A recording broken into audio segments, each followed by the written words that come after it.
Bonjour à tous et bienvenue dans ce tutoriel Createam. Aujourd'hui on se retrouve sur After Effects CS5 pour parler des bases du logiciel, donc à quoi le logiciel sert, où sont les outils, et puis pour faire une petite animation simple et qui vont vous permettre de prendre en main le logiciel et les outils. Alors After Effects c'est un logiciel d'animation, on peut retoucher de l'animation 2D, on peut même faire plus ou moins du 2D dans du 3D, je vous en parlerai dans d'autres logiciels parce que c'est un peu compliqué. On peut faire des effets spéciaux sur des vidéos, on peut retoucher des vidéos, enfin on peut faire vraiment énormément de choses. Mais aujourd'hui, pour parler des bases, on va juste faire une petite animation en 2D, assez simple, assez rapide. Alors déjà, on va commencer ce tutoriel par parler de l'interface. Donc vous voyez, l'interface est décomposée à peu près en 4 grosses parties. On a à droite des outils, notamment les plus importants sont les effets. La colonne de droite est assez avancée au niveau de la création. Donc pour le moment, on va pas tellement s'en occuper. En plein milieu, vous voyez qu'on a notre composition. Donc vraiment notre écran de travail, c'est là où on va vraiment voir le rendu de notre clip vidéo. En dessous, la timeline. Donc avec nos objets dans la timeline, et à gauche on va dire notre colonne des différents objets, donc c'est là qu'on va importer ou exporter les différents fichiers avec lesquels on veut travailler. Donc dans After Effects on travaille toujours avec des compositions. Donc une composition c'est quoi? En fait c'est un clip vidéo d'une taille certaine, d'une longueur certaine, c'est à vous de voir. Donc on va commencer par faire une nouvelle composition. Donc vous voyez qu'on peut tout de suite nommer la composition, donc là on va mettre test. Ensuite on a différentes options. Donc dans les presets, là on a tout un paquet d'options, c'est en fait les tailles qui sont présélectionnées de vidéos. Donc le PAL, les normes européennes, les normes américaines en NTSC, du DVD et du HD tout en bas, vraiment du Full HD, du 1080. Qui se retrouve ici. Donc là pour le moment on va juste prendre du NTSC, ça compte pas énormément. Donc vous voyez qu'on a la taille en nombre de pixels qui est affichée ici, le nombre de frames par seconde et la durée du clip. Donc là on va mettre juste 6 secondes. J'appuie sur OK et donc là j'ai ma composition test qui apparaît juste là. Donc dans ma composition test, dès que je vais mettre un objet, donc par exemple une ellipse, voilà, vous voyez qu'elle apparaît ici à gauche de ma timeline. Donc et qu'on peut, là pour l'instant il n'y a pas de couleur, attendez, hop, et voilà, et vous voyez que notre objet apparaît au niveau de notre écran. Donc moi je veux pas faire d'ellipse, ce que je vais faire c'est une espèce de vague. Donc pour se faire une vague, je vais prendre l'outil qui est le Pen Tool, qu'on retrouve dans beaucoup de logiciels d'Adobe, et je vais faire une vague comme ça. Donc je vais cliquer ici, cliquer à un autre endroit, faire une petite vague, tac, et voilà, et fermer ma vague. Donc là vous voyez que j'ai ma vague, donc pour le moment qui ne bouge absolument pas, hein. J'ai beau déplacer ma timeline le long du temps, rien ne se passe. Alors pour animer cette vague, comment ça se passe? Ah mince, attendez, hop, je supprime le rang que j'avais fait au début. Ça se passe ici, à gauche de la timeline. Je clique sur ma vague, je clique sur la petite flèche qui est à gauche du cadenas, et ici vous voyez Content ou Transformer. Donc Content c'est pour modifier votre objet, et Transformer c'est vraiment pour l'animation. Donc je reclique sur la petite flèche Transformer, et donc là vous voyez qu'on a différentes possibilités, donc position, taille, rotation, opacité, et le point de rotation qui se retrouve ici, c'est si on fait une rotation, c'est-à-dire que la vague va tourner autour de ce point-là, mais pour le moment je ne veux pas faire de rotation. Alors pour animer la vague, comment ça se passe? Ça se passe avec un système de keyframe. Alors, je vais vous montrer comment faut faire. Il faut toujours veiller à que la timeline soit tout au début. Et en fait, pour l'animer, je vais cliquer sur le keyframe position, donc juste ici. Et vous voyez qu'il y a un petit losange jaune qui vient d'apparaître. Donc en fait, ça veut dire que la position de départ se trouve ici. Et je veux que ma position de fin se trouve tout au bout, tout à la fin de mes 6 secondes.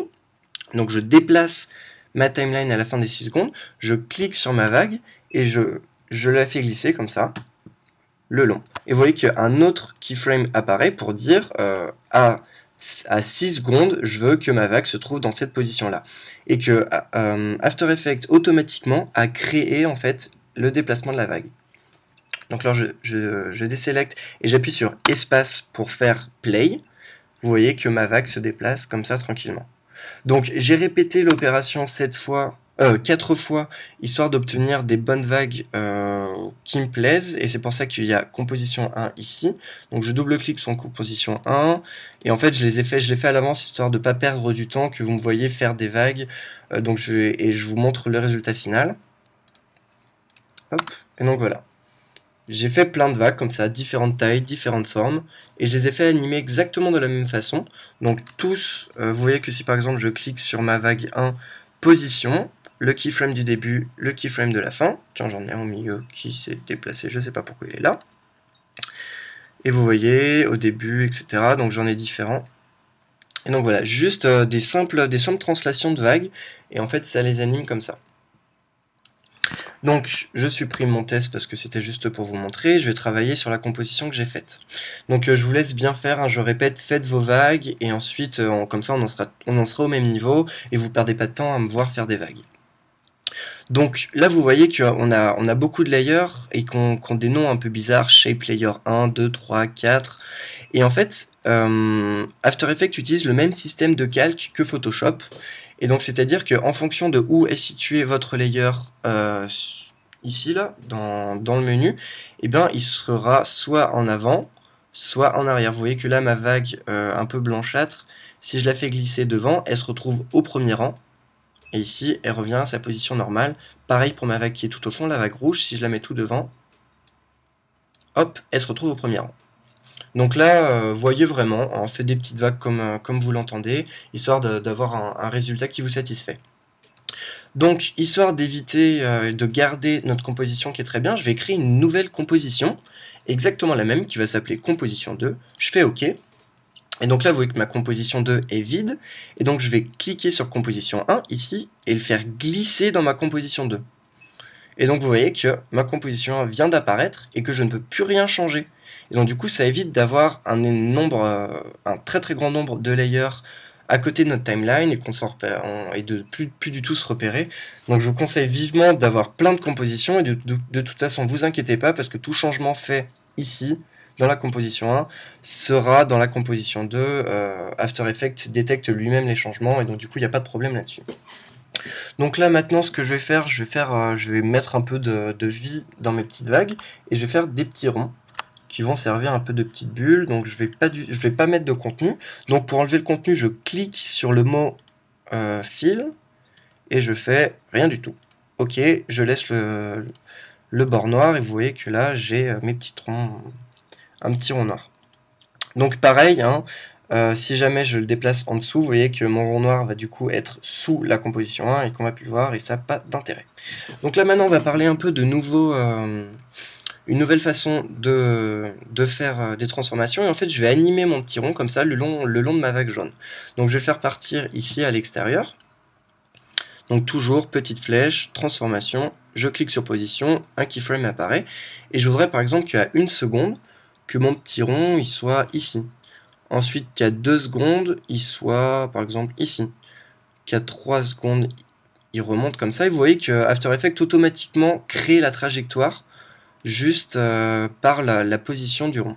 Voilà, et qu'à 5 secondes, il soit ici, et qu'à 6 secondes, ils disparaissent. Et donc qu'est-ce que ça fait? Ça fait que si j'appuie sur espace pour prévisualiser, hop, voilà, j'ai mon petit rond comme ça qui se promène le long de ma vague et qui disparaît. Donc on va répéter l'opération avec un autre petit rond. Tac, je fais un autre petit rond. Et cette fois, on va le faire apparaître ici. Donc je le place ici. Et donc là, vous voyez que mon petit rond est en plein milieu et bouge pas. Alors c'est là qu'on va utiliser une nouvelle fonctionnalité. On va utiliser l'opacité. Donc je mets l'opacité sur 0 et j'appuie sur le keyframe. Et donc là, vous voyez que mon petit rond, il est sur 0 tout au long du clip. Et je voudrais que, en fait, à 3 secondes, d'ailleurs on va le remonter un peu, je voudrais que ici, mon petit rond apparaisse dans ma vague orange. Donc je voudrais que à ce niveau-là, l'opacité soit de 100. Sauf que le problème, c'est qu'entre ce keyframe-là et celui-là, After Effects va faire apparaître mon rond. Donc je m'explique. Voilà. Donc là, le rond est apparu. vous voyez que l'opacité change. Et moi, c'est pas du tout ce que je veux. Moi, je veux que vraiment mon rond soit à 0. Donc pour ce faire, je mets un petit peu avant. Et ici, là, il y a un losange un peu enfoncé. Je clique dessus et je le mets à 0. Ça veut dire qu'entre celui-là et celui-là, mon rond sera toujours à l'opacité 0. Tac. Et ensuite, il va gentiment apparaître ici. D'ailleurs. Et on peut déplacer les keyframes juste en cliquant dessus. Tac. Et donc du coup, vous voyez que mon rond va apparaître comme ceci dans la vague orange. En jouant avec l'opacité. Vous voyez, hop, il apparaît. Donc en même temps, je joue avec la position. Donc j'appuie sur position. Donc là, mon rond est en train d'apparaître. Et disons que ici, je vais rappuyer, comme pour l'opacité, sur la position pour que entre 0 et 2 secondes, rien ne se passe. Et en fait, je vais commencer à l'animer à partir de là. Donc je vais faire déplacer mon petit rond, je vais le faire remonter un peu. Je voudrais qu'ici... Oula, hop. Il redescende. Et qu'ici, il disparaisse. Et donc, vous voyez que sur le même objet, on peut appliquer différentes options. Donc, des options de position, de rotation, de taille, d'opacité. Donc, bien sûr, on peut faire agrandir un objet. Et voilà, hop. Donc là, on n'a pas très bien vu parce que le rond était sélectionné.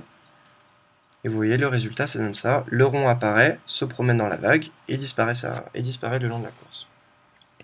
Donc, dans l'idéal, ce serait d'avoir plein de petits ronds. Donc là, je vais couper la vidéo et je vais revenir dans une seconde avec plein de petits ronds. Donc en même temps, comme ça, vous avez le temps d'en mettre plein et d'avoir un bon résultat.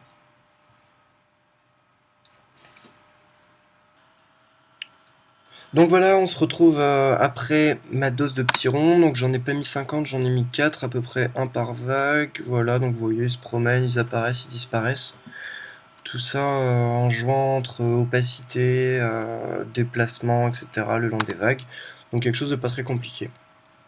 Donc cette fois, on va continuer dans notre principe. On fait une nouvelle composition. Composition 3. OK. On prend notre composition 2, on la fait glisser dans composition 3 et vous voyez qu'on a la composition avec les petits ronds. Cette fois, on va utiliser un autre outil. On va utiliser l'outil texte. Donc on va cliquer sur l'outil texte et puis cliquer comme ça n'importe où pour faire une zone de texte. Et on va écrire tuto créatine. Avec une majuscule à créatine, s'il vous plaît. Voilà. Et donc vous voyez que le texte, on peut l'agrandir, le rétrécir, etc. Juste en cliquant sur les boutons. Et que exactement de la même façon, on peut l'animer. Donc disons qu'on va le mettre là. On va le faire commencer à 0 et on va le faire apparaître le long de la vidéo, le long du clip. On met à 0, on clique sur la keyframe opacité et disons qu'on veut qu'ici il apparaisse. On met l'opacité à 100, on voit qu'un keyframe apparaît. Ensuite les vagues se promènent.